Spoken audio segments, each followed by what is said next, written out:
this OPEC Plus cut, is it as significant as some of the headlines suggest, even if it's just the 1.1 million barrels that the Saudis are suggesting? I think it's pretty significant because they're cutting into a tightening market. There's underinvestment into oil and oil drilling. It's one of the points that they've been making is that the price signal of the markets isn't really enough to induce the investment or the supply response that we need.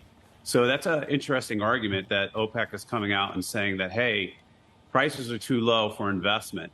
It's one of the things they're saying. And they're also being cautious about the macroeconomic environment with interest rates rising, threats of recession, et cetera. And they also need to offset what's going on with the SPR. So there seems to be a mini battle between SPR releases in the with the White House and what's going on with OPEC Plus. In the end, OPEC Plus is going to win that battle. The SPR will eventually run out of crude it can withdraw. So that's a dangerous game that we're playing there.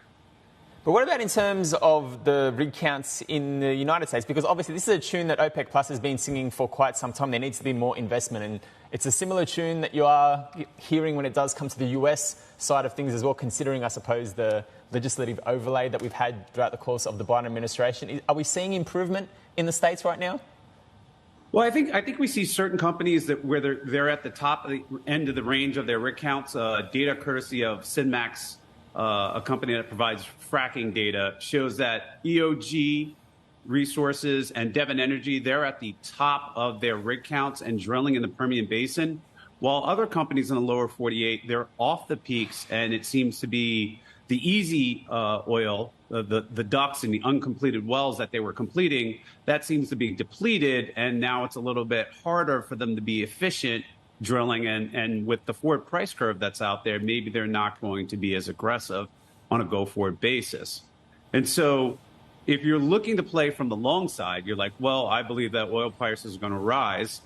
Devon Energy and EOG, they have a low hedge ratio. They've only hedged, I think, 10% and 2% respectively in 2023 with respect to crude oil.